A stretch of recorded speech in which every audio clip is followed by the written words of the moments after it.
한반도의 동쪽 끝땅 독도. 이곳 북서쪽 방향으로 널찍한 바위가 있다. 물 위로 드러난 표면적이 약 3,300제곱미터로 약 1,000여 평. 마치 평지처럼 넓고 평평하다. 이 바위는 오랫동안 가재 바위라고 불리워왔다. 여기 위치가 또 이제 서도 뒤쪽, 물골 뒤쪽, 지금 여기 서 계시는 곳이 큰 가재바위. 큰 가재바. 예, 그 이제 유래가 옛날에 이제 강치들이 많이 여기서 서식을 하면서 가재는 강치의 옛말로 바다 사자과에 속하는 포유동물이다. 독도는 동해 일대에 살던 강치의 대규모 서식지였다. 그러나 지금은 사라진 강치. 사람보다 먼저 이 땅에 살았던 강치는 독도 침탈의 역사를 지켜본 목격자이자 희생자였다.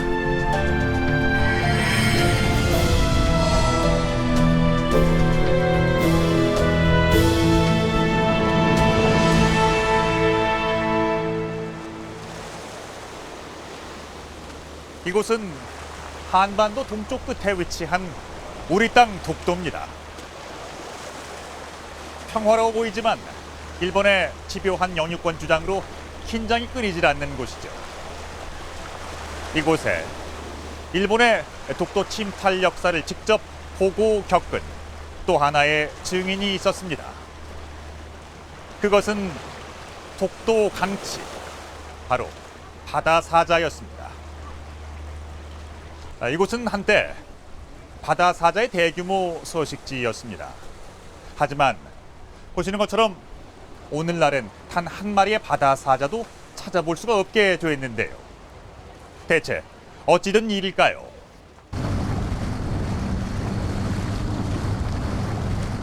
동도와 서도, 두 개의 봉우리와 수십 개의 암초로 이루어진 섬 독도.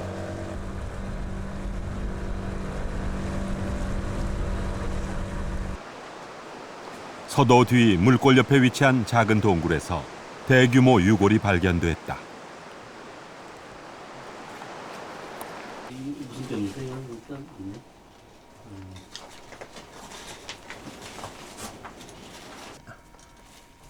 뼈의 형태로 보아 포유류의 사체가 묻힌 것으로 추정된다. 예, 상당히 넓적한 뼈네. 예, 계속 나오네요 뼈가. 예, 이게 세월이 흐르면서 퇴적 작용이 많이 되어가지고 이게 많이 묻혀 있는 것 같습니다. 예, 파면 팔수록 계속 나오. 독도에 살았던 강치들의 뼈다. 이 뼈 같은 경우는 발가락의 마디를 갖다가 형성하는 뼈고요. 그다음에 여기 또 아래쪽에 그 큰 넓은 뼈가 있는데 이 뼈는 이제 어깨 부위에 연결하는 견갑골과 같은 뼈입니다. 그래서 그 당시에 이제 바다사들이 죽었다든지 혹은 또 어떤 사고로 인해 가지고 그런 사체들이 파도에 의해서 물결에 모여 가지고 계속 그 해식동굴 안쪽으로 축적된 겁니다. 지금 독도엔 단 한 마리도 남아있지 않은 강치.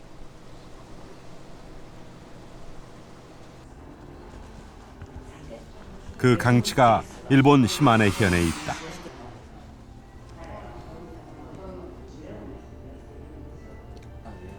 새끼를 둔 암컷 한 마리와 함께 붙잡힌 수컷.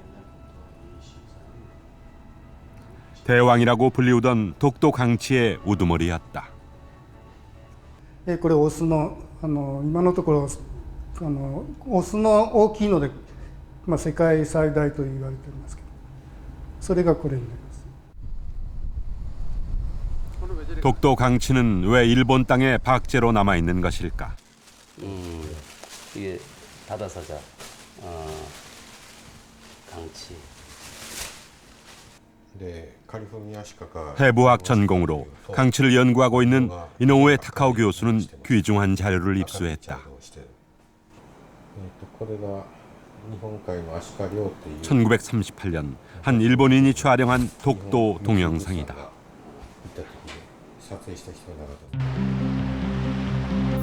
흑백으로 찍힌 화면 속엔 70여 년 전 독도가 생생하다. 그런데 바위 위에서 무언가가 꿈틀대고 있다. 사진과 박제로만 남아있던 독도 강치다.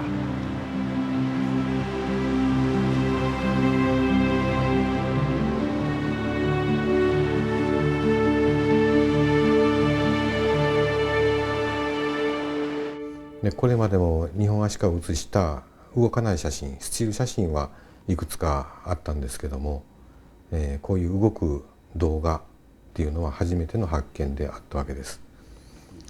で、そういう写真をビデオを見ていますと、日本アシカの生態、に迫る写真であったわけですね。 70여 년 전 이 가재 바위는 이름 그대로 강치의 쉼터였다.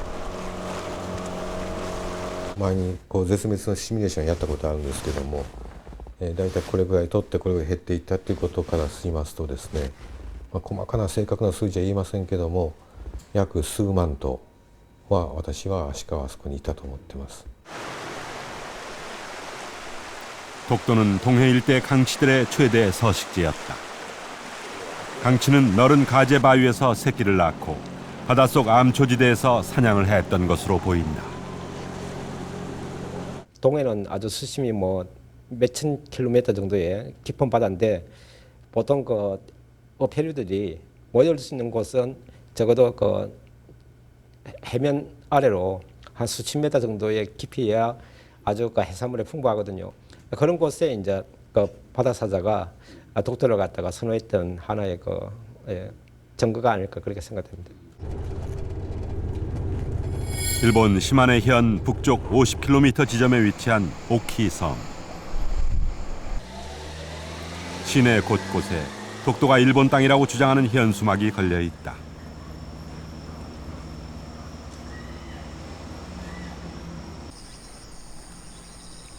오키 향토관은 1930에서 40년대 독도를 오가며 강치를 잡았던 일본 어부들의 사진이 있다.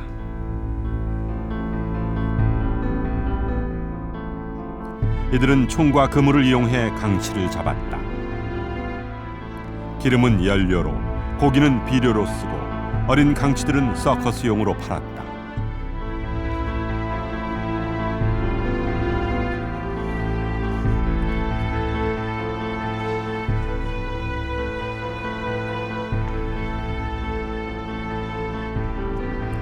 가죽은 사치품을 만드는 데 썼다.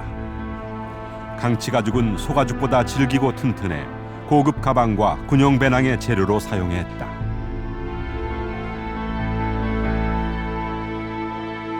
가방 ですよね。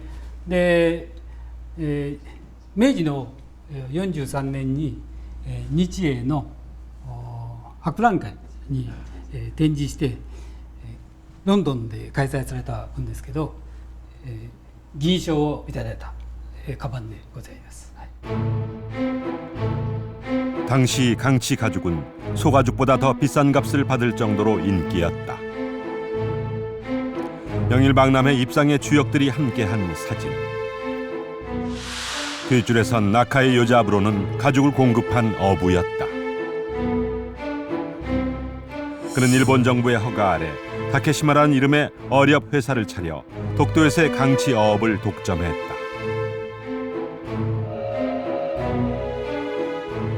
일본에서 그는 어업의 선구자로 평가받는다.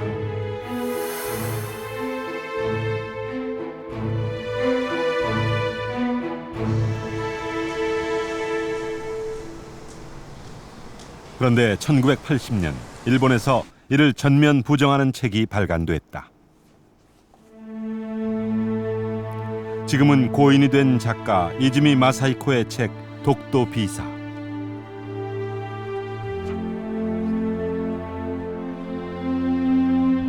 이 책에서 작가는 나카이 요자부로를 바다의 약탈자라고 표현했다. 그가 강치의 천국이었던 독도에서 무자비한 살육을 저질렀다고 폭로하고 있다.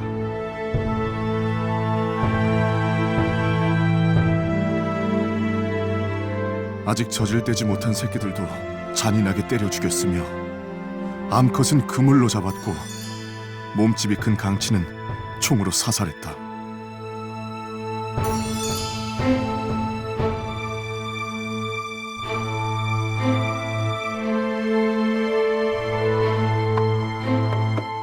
리앙크루섬 주변이 황색으로 뿌옇게 변했다고 하니 이미 어뢰의 영역을 넘은 광기의 사륙이 아닐 수 없다.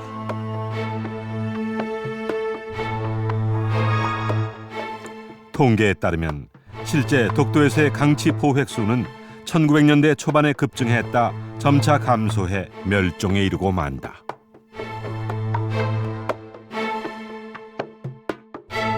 바다사자의 멸종은 그건 누구도 부인하지 못하는 게 단도직입적으로 말씀드리면 1904년부터 일본인이 들어가서 매년 수천 마리씩 포획을 했던 것이 가장 큰 원인이고 日本のですね、民間の業者が竹島に渡って、1万頭以上合計になるんですけども、数年にわたって取ったのはほんの5年とか7年ぐらいの間なんですよね。で毎年数千頭ずつ取って、かなり減ってきたということは確かです。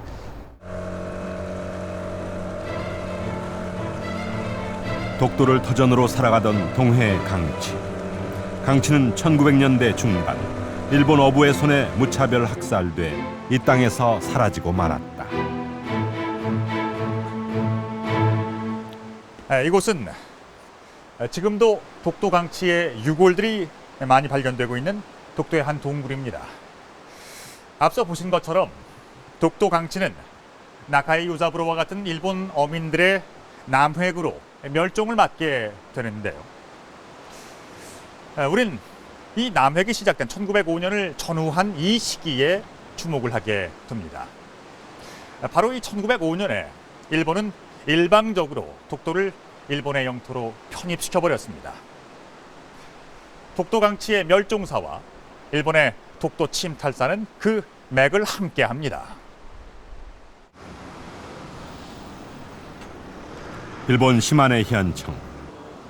청사 앞에 전광판을 설치해 독도가 일본 땅이라는 광고를 하고 있다. 시마네 현은 홍보 영상을 제작, 상영하고 있다. 그런데 이 홍보물엔 독도에서 강치를 잡는 일본 어부들이 등장한다.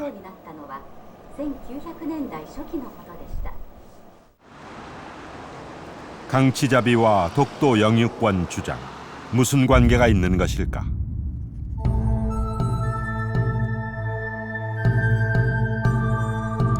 (1905년) 독도 편입을 결의한 일본 내각의 결정문.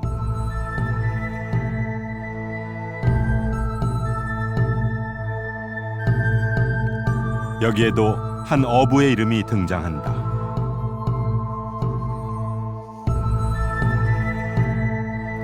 그는 나카이 요자부로. 독도 강치를 멸종시킨 장본인으로 지목됐던 바로 그 어부다.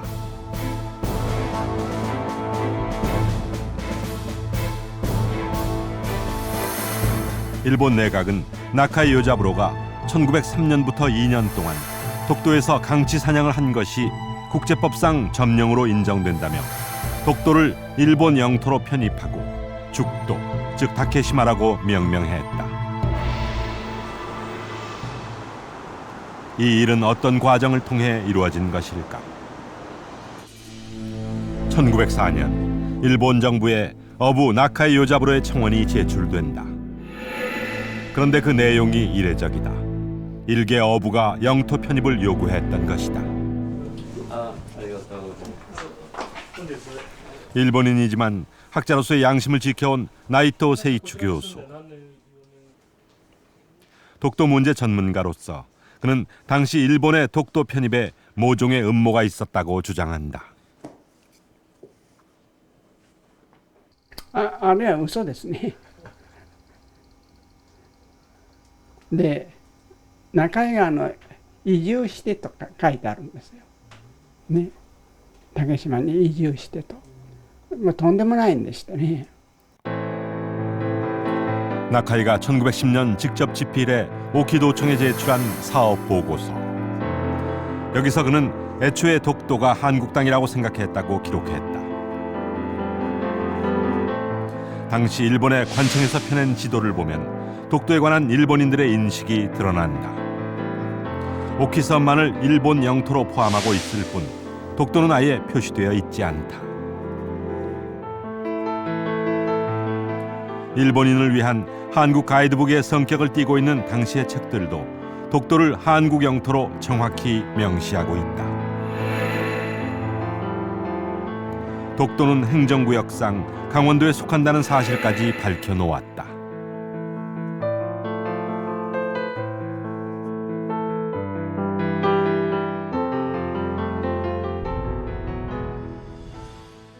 でそういうものが共通して、韓国側ではヤンコ島と言っておりますが、沖の人はリャンコ島、ね、韓国側はヤンコ島。ヤンコ島は韓国の高原道、カンウォン道のウルルンドンに付属する島だという位置づけをしてるんですね。で、これは日本で発行された本なんですよ。で、そういうものの中にこの韓国領だっていう明確な説明がなされているということですね。で、当然にこのことはその当時の人々にとって竹島は日本のものじゃなくって韓国のものだという認識を与えたんじゃないかと思いますね。 그런데 조선으로부터 독도어업 독점권을 얻기 위해 먼저 도쿄에 온 나카이 요잡으로는 정부 관리들을 만나면서 생각이 바뀐다. 당시 농상무성 수산국장에게서 독도가 한국령이 아닐지도 모른다는 귀뜸을 들은 데 이어 그의 소개로 만난 해군성 수로부장은 한 발 더 나아가 그에게 독도는 주인 없는 땅이라는 확신을 심어주었다. 김오스게 장군이 내리신 단정에 힘입어 이 섬이 전혀 소속된 것이 없는 섬이라는 것을 확인했습니다. 결국 정부 관리들의 사주에 넘어간 나카이 요잡으로는 내무성에 독도 편입 청원서를 냈다. 그런데 뜻밖에도 내무성 담당자가 청원을 기각한다. 시국이 시국이니만큼 한국 영토일지도 모르는 일개 황폐한 불모의 암초를 취하여 주위에서 지켜보고 있는 여러 나라들로부터 일본이 한국을 병합하려는 야심이 있다는 의심만 살 뿐이다.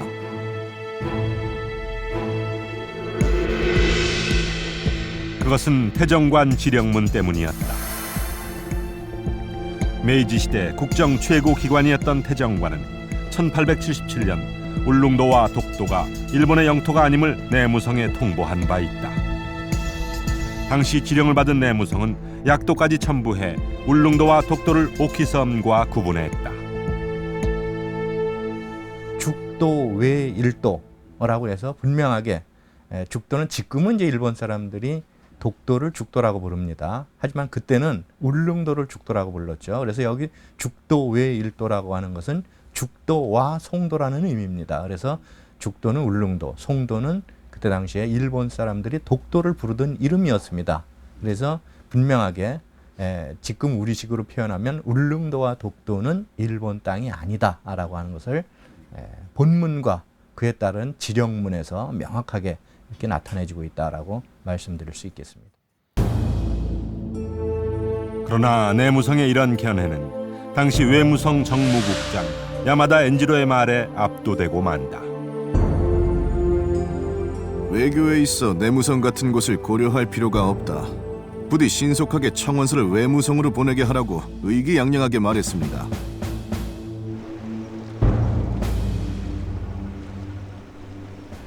그는 왜 이런 주장을 했을까?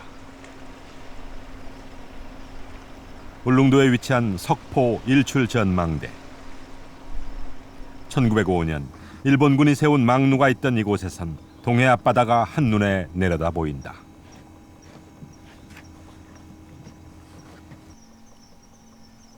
일본 해군은 러일 전쟁을 위해 이곳에 망루와 막사 등을 설치하고 대대병력을 주둔시켰다. 러시아 발틱 함대는 당시 세계 최강이었다. 지구 반바퀴를 돌아 진격해오는 발틱 함대에겐 기습 공격만이 유일한 대응책이었다. 그래서 일본군에게 독도는 중요한 전략적 거점이었다. 발틱 함대라든가 그런 러시아 함대를 감시하기 위한 그 만루를 만들 수 있는 그러한 섬을 필요로 했습니다. 사실 섬으로 이용해서 일본 해군은 발틱 함대를 이겼습니다. 처음은 거기 그 대마도에서 이겼고요. 그다음 울룬도에서, 마지막은 사실 발틱 함대에 완성한 그 장소가 독도입니다. 일본은 독도가 한국령임을 알면서도 러일 전쟁을 틈타 몰래 일본 영토로 편입시켰다. 그리고 영토 편입 청원을 한 어부 나카이 요자부로에게 곧바로 독도에 대한 어업 독점권을 주었다. 나카이 요자부로는 강치 번식기, 독도에 임시막사를 세우고 강치를 닥치는 대로 잡아들였다. そういう中井の目的と日本帝国主義の膨張主義の目的がちょうど合致して、それでうまくにゃんこ島が日本領へ編入されたんじゃないかと思います。 독도는 일본의 제국주의적 침략의 첫 번째 희생물이었던 것이다.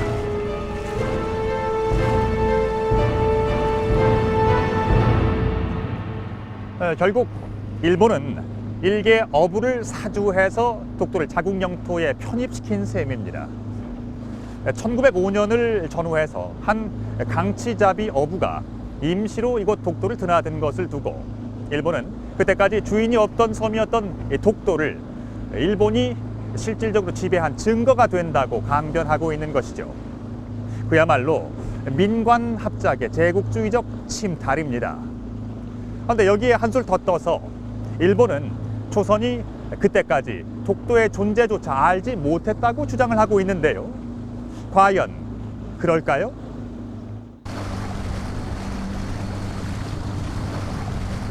다도해 최남단에 위치한 섬 거문도.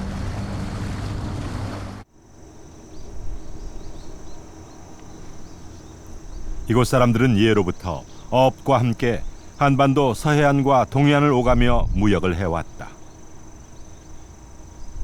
이들은 수백 년 전부터 울릉도까지도 왕래했다.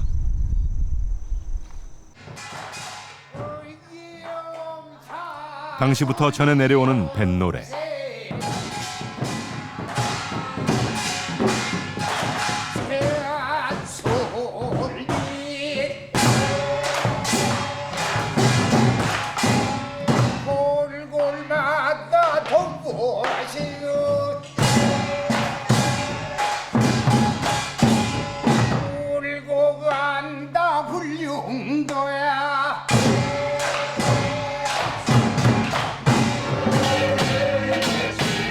울릉도를 가기 위해 칡농쿨을 꼬아 배를 맬 줄 술비를 만들면서 불렀던 노래다.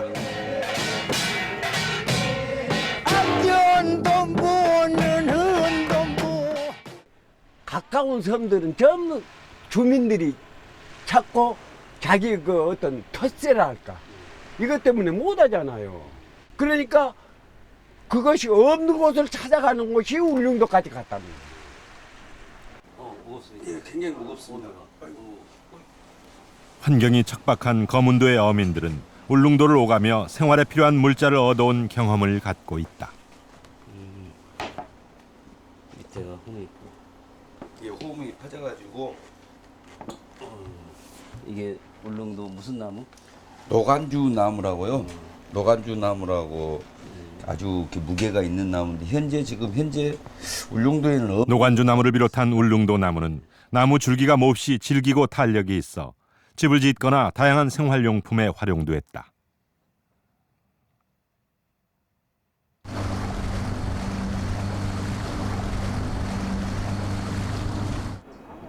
울릉도에도 거문도 사람들의 흔적이 남아있다. 조선 조정에 울릉도에 대한 공도 정책에도 불구하고 거문도 사람들이 울릉도를 오간 것이다. 이것은 지금 그 거문도에서 이게 기증받은 울릉도 나무로 만든 손때 묻은 홍두깨. 얼마 전 거문도 주민이 기증한 것이다. 거는 게 양쪽에 걸개가 있고 중간에 이렇게 약간 배가 나오는 게 이제 옥강을 다듬기 뭐 울릉도의 그 구석구석의 어떤 그 지명도 또 남쪽 지방 호남 지역 특히 어떤 그런 소위 방언도 많이 찾아볼 수 있고 이런 것을 통해서 울릉도에서의 또 사람의 역사는 끊임없이 지속적으로 단절 없이 이렇게 이루어져 왔다. 울릉도 서면 태하리 학포. 해안 암벽에 글이 새겨져 있다. 1882년 고종이 보낸 수토사 이규원이 새긴 글이다. 울릉도를 돌아본 그는 본국인 140여 명을 만났다. 그중 가장 많은 사람이 전라도 출신이었다. 거문도 사람들은 한반도 주변을 따라 북상하는 해류와 계절풍을 이용해 배를 타고 거제도와 부산을 거쳐 울릉도로 갔다. 우리 선조들은 이 바람이라든가 해류라든가 이 배를 조운하는 실력들이 저는 매우 뛰어났다고 생각을 합니다. 그리고 당시 우리가 임진왜란을 거치면서는 이 연안에 그러니까 조류라든가 해류에 대한 영향들을 저는 깊이 있게 파악을 하고 있었다고 생각을 합니다. 그래서 그런 후손들이 거문도에서 대한해협을 거쳐서 동해 울릉도까지 간다는 것은 그런 역사적인 사실로 볼 때 대단히 저는 당연한 일로 짐작이 되고 있습니다. 그들은 울릉도까지만 갔을까?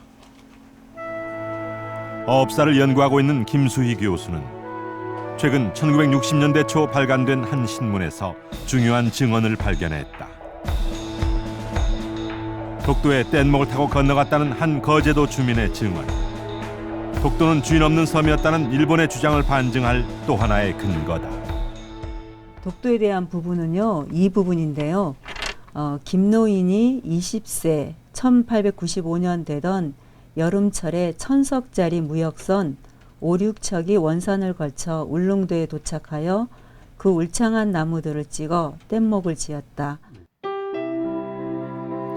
김윤삼 씨는 울릉도까지는 1000석짜리 배를 타고 갔지만 울릉도에서 독도까지는 뗏목을 타고 왕래했다고 증언했다.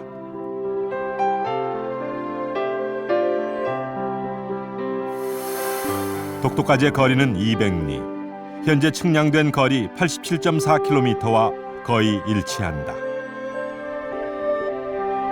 그는 독도까지 이틀이 걸렸다고 말했다. 이는 지난 1988년 7월에 있었던 독도 뗏목 탐사대 항해 결과와 비슷하다.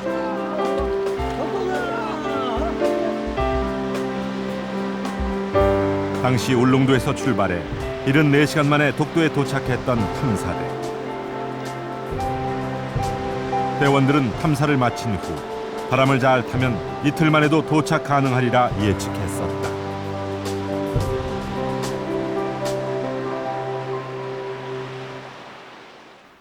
미역을 따고 전복을 채취하려고 하면 뗏목배가 필요합니다. 뗏목배로 가서 밑에 있는 이제 미역을 따고 전복을 따고 그리고 이제 거기서 말려가지고 그리고 그러니까 뗏목배에 싣고 울릉도 오는 게 더 합리적인 이야기죠. 이 사람들이 실질적으로 독도에 들어갔다는 증거와도 마찬가지입니다. 김윤삼 씨는 독도에서 가재, 즉 강치를 잡았다고 증언했다. 이 기사가 사실이라면 나카이 요자브로가 강치를 잡기 위해 독도에 들어간 시점인 1903년을 훨씬 앞선다. 제작진은 김윤삼 씨의 후손을 수소문했다. 거제도에 사는 손녀 김감림 씨 내외는 할아버지 살아생전 독도 강치잡에 대한 이야기를 들은 기억이 있다. 그때 그 할아버지께서 그 울릉도 가서 그 고기를 그것을 잡아오면요. 울릉도가 잡았다는 거야? 아니면 독도 가서 잡았다는 거야? 독도 가서 잡아오면은 우리 한국 사람들은 그런 돈을 주고 뭐 얼마나 그런 여유가 없고 일본 놈들은 그렇게 좋아했더랍니다. 그 고기를. 특히나 그 고기의 성기는 아주 그때 그 뭐 비싼 값으로서 일본 놈들한테 팔았다 그러고 그런 말 들었는데 그런 것들 때문에 그때 그 울릉도를 갔었고 또 독도까지 갔지 않냐.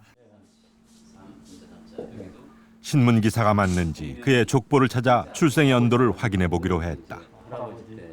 아버지? 출생 연도는 안 적혀 있었지만 신문에 나온 이름은 그의 호적상 이름과 다름을 알 수 있었다. 고향에서 부르는 포탱 부르는 요은 3. 없으시죠? 예, 여기는 없습니다. 이건 뭐 19세 이것만. 호적상 이름을 갖고 면사무소 제적부에서 출생 연도를 확인했다. 그렇습니다. 신문 기사처럼 그가 20세 되던 해인 1895년에 독도에 갔다는 증언은 신빙성이 있을까? 김흥악, 김윤삼 이분의 본명이고 태어나신 해가 개국 생년월일 485년으로 되어 있습니다. 개국 485년. 개국 485년은 1876년. 김윤삼 씨가 독도에 간 1895년은 그가 만 19세 되던 해로 기사의 내용과 일치한다. 그는 강치를 멸종시킨 일본 어부 나카이 요자부로가 독도에서 강치잡이를 시작한 1903년보다 최소한 8년 전에 독도를 오갔던 것이다. 예, 작년까지 돌담이 있었습니다라는데 이제. 그가 독도에 마지막으로 간 해는 1904년이었다. 당시 세상이 어수선해서 그 후로는 독도에 가지 못했다고 증언했다. 1904년 때는 그 독도에 가지 못했다고 증언을 합니다. 근데 1904년이 어떤 시기냐 하면은 그 러일 전쟁이 일어나서 그 일본이 그 해양 봉쇄령을 내립니다. 그런 걸로 볼 때 증언이 상당히 신빙성이 있다. 네. 이렇게 보신다 이거죠. 네. 지금 아주 흐릿하게 보이는 독도는 일찍부터 울릉도의 부속 도서로 인식 관리되고 있었다. 지난 9월 23일 오후 촬영팀은 울릉도에서 눈에 보이는 독도를 촬영할 수 있었다.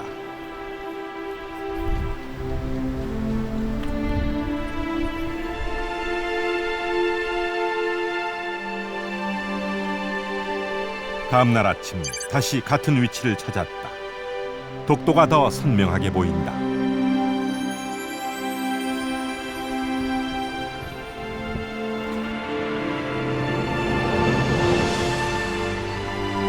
서도 옆 탄건봉까지 보인다.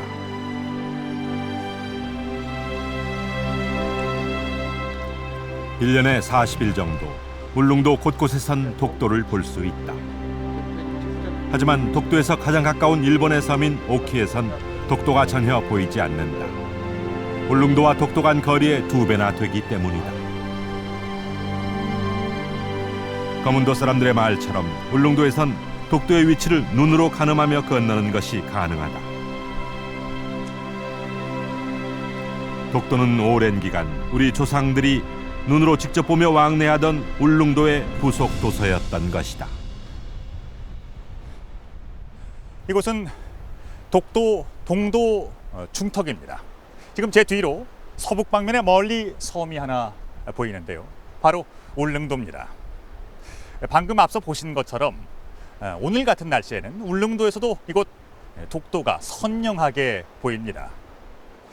이미 약 600년 전 세종실록 지리지에서는 날씨가 청명하면 두 섬이 서로 바라볼 수 있다고 기록해 놓고 있습니다.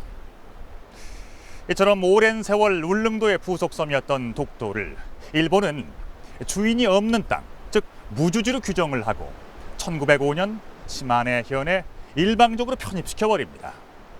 자, 이 과정에선 어떤 문제가 있었는지 함께 보시죠.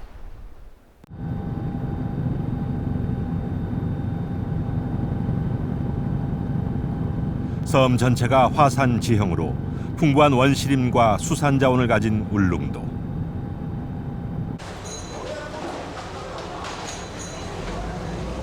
울릉도는 자원이 풍부해 오랫동안 왜구를 비롯한 일본인들의 침탈을 받아왔다.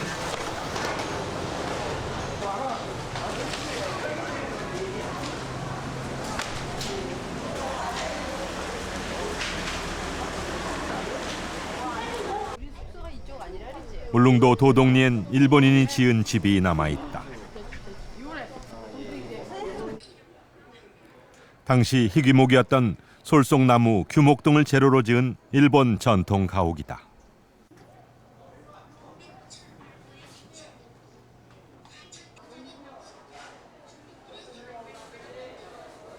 이 집이 설립된 그 연도수는 1910년도에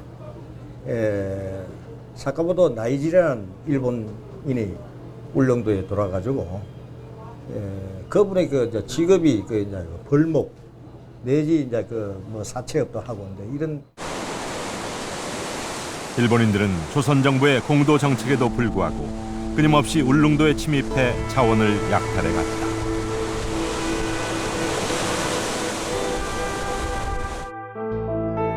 보다 못한 고종은 1881년 수토사 이규원을 보내 울릉도의 상황을 알아보게 했다. 수토사 이규원은 일본인이 나무를 베어 해안에 쌓고 있는 모습을 보았다고 보고했다. 울릉도엔 자원을 훔쳐가려는 일본 선박의 출입이 끊이지 않고 있고 일본이 이 섬에 눈독을 들이고 있어 대책이 필요하다고 보고했다. 조선 정부는 일본 외무성에 울릉도에 대한 도항을 금지할 것을 요청했다. 1883년 3월 일본의 태정관은 자국민들의 울릉도 출입을 금지시켰다.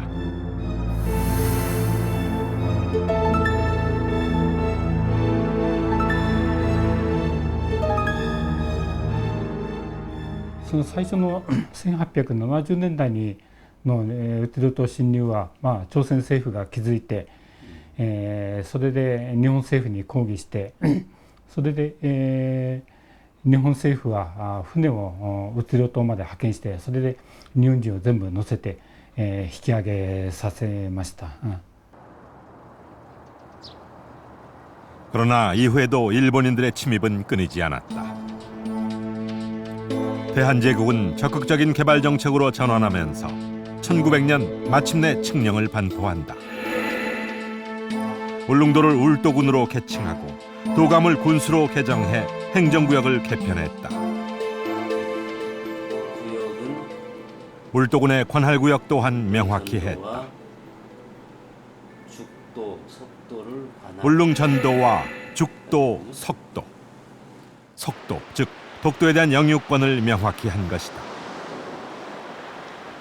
울릉도 바로 옆엔 관음도와 죽도 두 개의 부속섬이 있다. 이 중 죽도는 칙령 41호의 죽도와 일치한다. 일본은 석도가 나머지 한 섬, 즉 관음도라고 주장해왔다. 그러나 관음도와 울릉도의 거리는 불과 100m.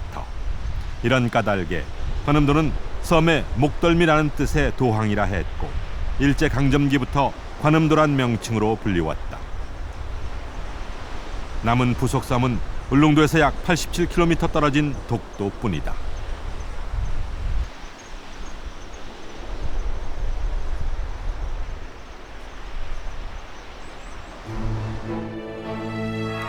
고종은 칙령 41호를 통해 울릉도와 죽도 그리고 동쪽 끝섬 독도가 대한제국의 영토임을 분명히 했다.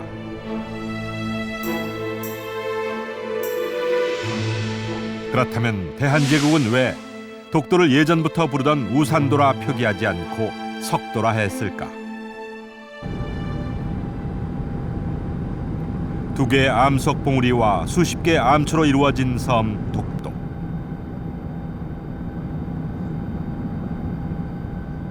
한국지명총남에 의하면 한반도 주변엔 이런 돌섬이 여럿 있는데 한국인은 이런 섬들을 석도, 독도 혹은 독섬으로 섞어 불러왔다.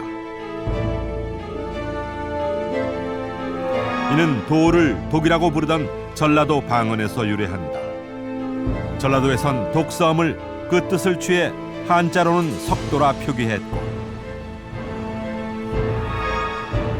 독이라는 음을 취하고 이를 다시 한자로 고독할 독자를 써서 독도라 부르기도 한 것이다.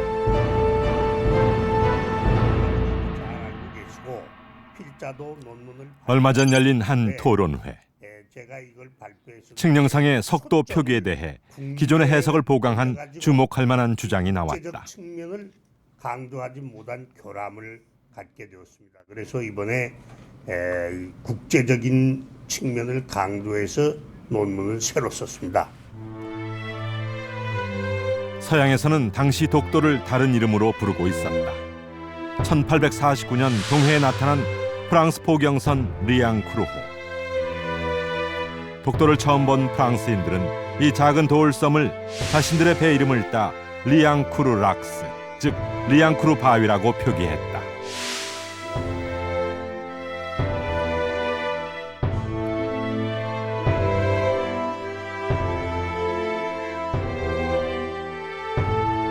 일본도 마찬가지였다. 서양인들의 표기를 따라 당시 지도에 독도를 리앙크루 석이란 명칭으로 표기하고 있었다.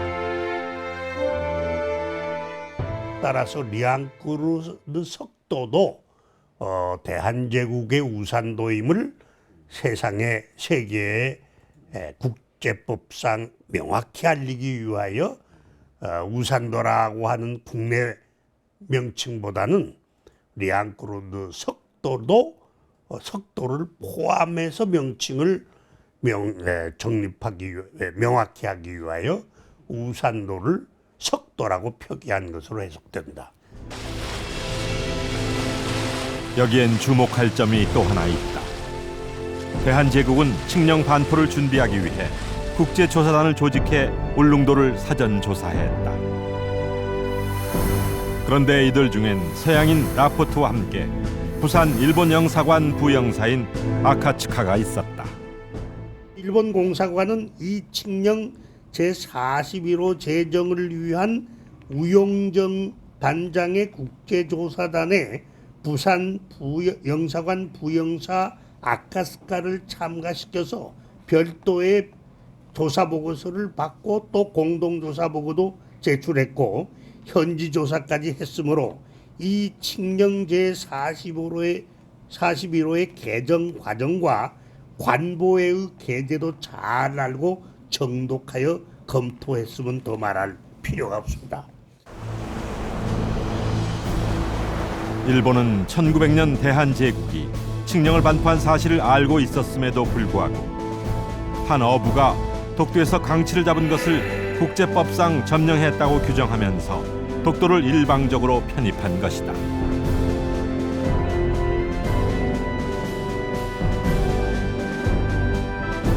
그것은 명백한 침략 행위였다.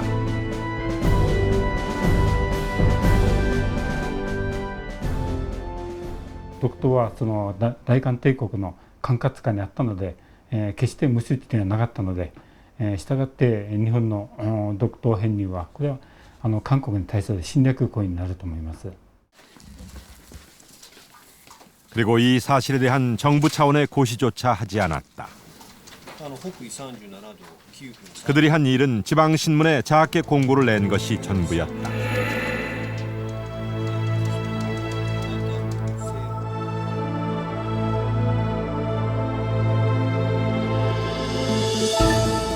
대한제국에 독도의 일본 영토 편입 사실이 알려진 것은 이듬해 3월이었다. 시마네 현 지사 등 소위 독도 시찰단이 독도를 거쳐 울릉도에 도착해 울도 군수에게 독도가 일본 영토라고 말한 것이다.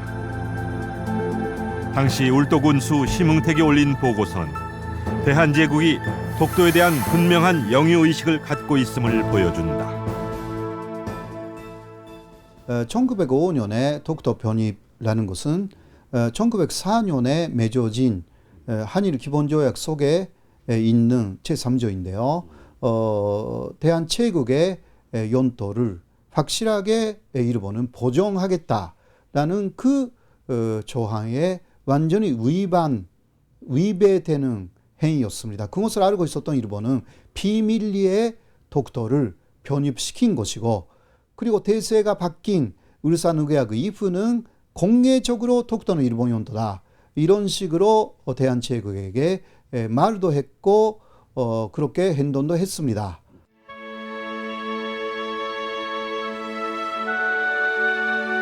이후 대한제국은 일본에 실질적인 대응을 할 수 없었다. 당시 조선엔 통감부가 설치돼 사실상 식민 지배가 실시되고 있었기 때문이다. 독도의 강치들도 기억 속에서 잊혀져 갔다. 주인 잃은 땅에서 일본인들에게 무참히 학살당했던 독도 강치. 침탈의 역사를 두 눈으로 보고 겪으며 이 바다에서 사라져간 것이다. 1905년 한 강치잡이 어부의 청원을 빌미로 이루어진 일본의 독도 편입 과정은 당시 일본 제국주의의 야만성과 부도덕성을 여실히 보여줍니다. 그로부터 한 세기가 지난 오늘날까지도 일본은 여전히 독도 영유권을 주장하며 제2의 독도 침탈을 노리는 모습입니다. 일본은 부도덕한 과거를 청산하는 차원에서 독도를 바라봐야 합니다. 일본 제국주의 총칼에 무참히 사륙당한 독도 강치들은 비록 지금 모두 사라졌지만 그 순환의 역사는 여전히 남아서 일본의 독도 편입은 강탈이었노라고 증언하고 있습니다.